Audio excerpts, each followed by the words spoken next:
Hey, what's up guys? Welcome back to Gear and Beer, where we talk about motorcycle gear all while enjoying a beer. Today I'll be talking about the Klim Krios Pro Helmet. This is kind of my 1 year review on this helmet.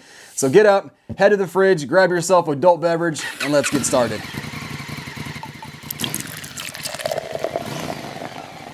Hey guys, so I've had a lot of questions lately on how you can support this channel. So what I've done is I've created a TeeSpring page where you can purchase sweatshirts, t-shirts, even coffee mugs with the BAM logo on it. And all the money made from this page will go directly back into the channel to help improve the videos. Also, I went in and I made a PayPal link where you can also make donations to this page. And again, everything from there will go directly back into this channel. If you choose to make a donation or buy any swag, it's greatly appreciated. And thank you guys for watching.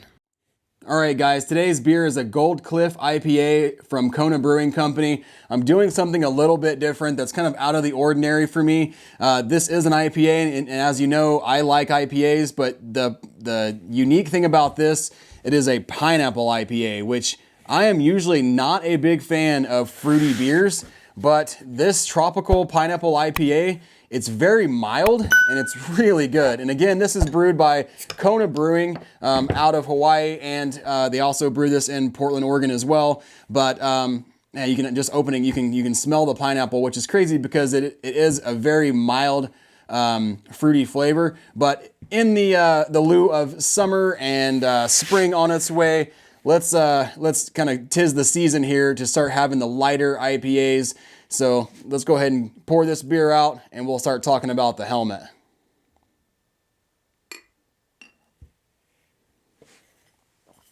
If you're looking for a sweet bottle opener, this Craftsman forged bottle opener made in the US. Cheers.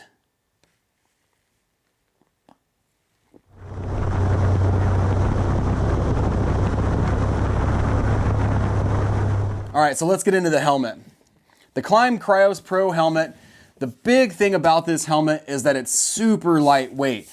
It has a hand-laid carbon fiber shell and has optimized resin on it to keep it just extremely lightweight. Another thing that's really unique about it is that it has the Coeur material on the inside, and I'm not sure you can see here. I'll try to get close. See that green there in the very top of the helmet? That is the Coeur material, and they've been using this material to save weight in the aircraft industry for years and years, the aviation industry. It is a very strong impact resistant material. It takes impact very well, and again, since it's that honeycomb shape, it really makes the helmet just super light. Speaking of that, let's weigh it real quick. And I've added my Pack Talk Bold, and I have a couple of GoPro mounts. The speakers are on the inside, so it adds a tiny bit of weight, but let's just weigh this helmet real quick and see what we're looking at here. Let me zero this thing out.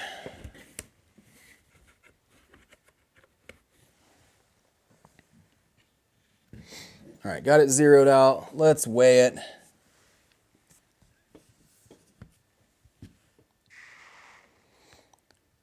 Looks like 3 pounds, 5 ounces. So extremely lightweight when it comes to a helmet. And again, that's all mainly because of the carbon fiber and the Coeur on the inside. Let's kind of break it down and talk about some of the key points about this helmet, which makes it unique. One, other than it being very lightweight, it breathes really well. It's got this vent here on the front. It also has a brow vent up here, and the airflow in this helmet is massive. It's probably one of the best breathing helmets with a face shield that I've ever owned, other than an actual dirt bike helmet. Moving into the interior first, one of the big things you'll notice that's unique about this helmet is the fidlock system. And what's cool about this system is that you can just get it close and it straps on.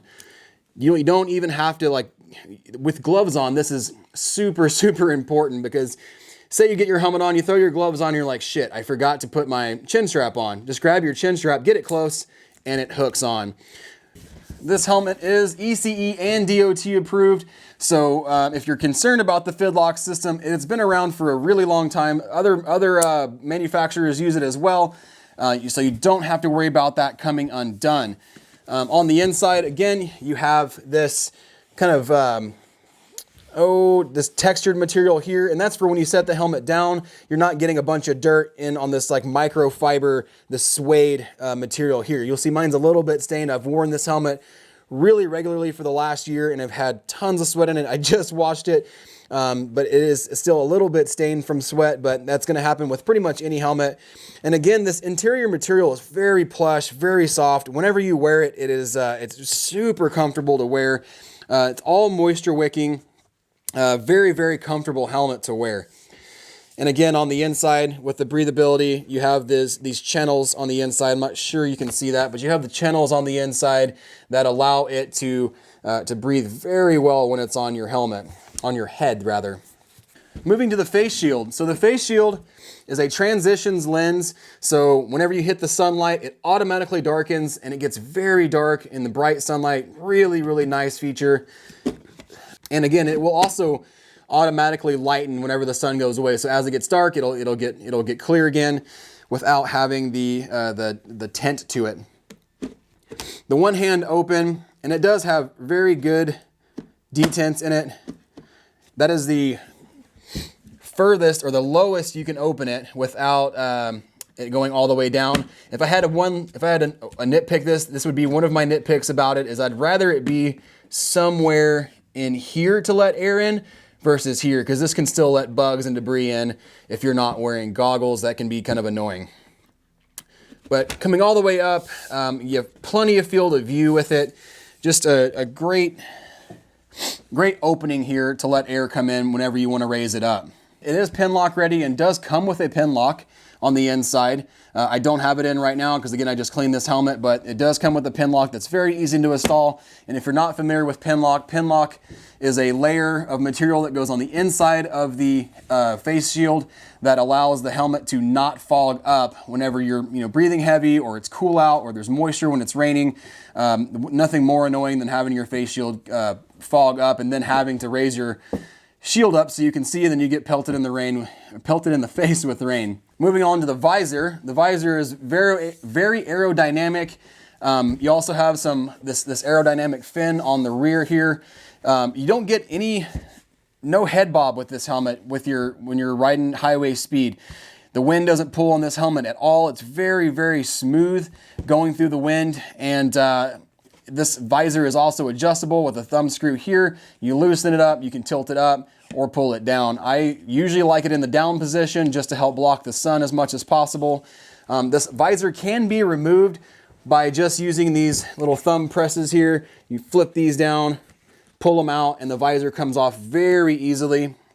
And they also give you little blockers here. If you want to remove the visor, you can put the blocks on, and then it just turns into like your regular street helmet. If I had to nitpick this again, another con about this helmet, at least with my version that I have, I do notice every once in a while, depending on the wind speed, say I'm traveling 70 miles an hour and I have a headwind, every once in a while, somewhere in here, this visor will vibrate a little bit, and it could just be my bike with my windscreen on my bike, but I get a little bit of vibration here somewhere. I haven't quite figured it out yet. Just a little bit of an annoyance. It's not real bad, but I definitely notice it with my helmet when driving down the highway. One thing I've added here is some of the click lock Velcro material so I can throw a headlamp on when riding at night if I'm doing any kind of off-road riding. And then here on this side again, I've attached a Cardo Pack Talk Bold. This is my favorite comm system. I'll leave a link in the description below for these. I prefer these over the Cenas. It's just my personal opinion. To me, I've got better connectivity. They're super easy to use. And once you connect two of them, you never have to worry about trying to do the dance to get them connected again. They always stay connected with their mesh system. Some other key features about this helmet. It does come with a little chin skirt on here. It works very well. One thing about that I would it's a nitpick again, and it's all personal preference. If you want to use some type of clip-on GoPro mount or anything like that, I know their F5 helmet has a built-in GoPro mount. This helmet does not come with anything like that. So Klim, if you're listening, if you could make some type of vent GoPro clip-on, like just like the F5 has, that would make this helmet even more valuable. But that being said, if you wanted to use a clip-on GoPro mount, again, you can't do that because of this chin skirt. It is removable, but it's kind of a pain to get in and out, honestly. So I just always leave it on there, and then it also kind of blocks your vent there. So I guess that's probably one of the reasons why they haven't done that. But again, the F5 has it, so it'd be nice if you could incorporate some type of GoPro mount that clicks onto here if you're into that kind of thing.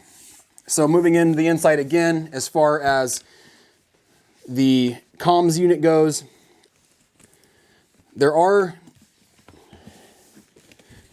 cutouts for the speakers in this helmet here on the inside. They also provide a little bit of a plush material that goes over the speaker. That way your ears aren't directly on the speaker, as you can see here. That's a real nice feature for having comms inside the helmet, which in my opinion is kind of a lifesaver, especially on the long road rides when you're with your buddies. You can always chat and to kind of get the monotony of just blazing down the pavement for a while. So in the last year, let's talk about some of the pros and the cons about the helmet. Pros, they're really pretty much everything on this helmet I'm a huge fan of. The transition lens is huge for me. I really like that. The aerodynamics of the visor, that is another huge pro for me. I have never really had to remove or wanted to remove the visor, but the fact that it's all toolless is huge. You don't have anything extra to carry. And then the moisture wicking on the inside and the fid lock. Those are all of my favorite things, not to mention just the lightweight of it all. Those are pretty much all the pros that I'm a huge fan of this helmet. And let's talk about the cons. Now, obviously, the biggest con, depending on your budget, is going to be the price. It retails for somewhere between $600 and $700, depending on where you are purchasing it. So that alone can be something that will draw you away from this helmet if it's outside your budget. But that being said, you do get a lot of features for what you're paying for, and mainly being the lightweightness of this helmet for when you're doing the long trips. It really helps with the fatigue on your neck and your body. Another con, as I mentioned a little bit ago, is going to be the fact that I'm not a huge fan of the giant gap here at the lowest setting. That is a little bit annoying when you want to have just a little bit of air, a little bit more airflow. Like I said, the airflow is amazing, but when it's 100 degrees outside and you're barely moving, maybe in traffic or just going through small towns, I know, again, it's this very small nitpick. There are some benefits of having a smaller gap here. And then lastly, I would say my only other con or nitpick would be the fact that I do get a little bit of vibration in the visor. And again, that is probably my bike or the buffering from my windshield that does that. But when you're paying a retail of what this helmet costs, I would like to see that be a non-issue. And if you notice here, there are a little bit of scratches right here on the visor itself from this going up and down.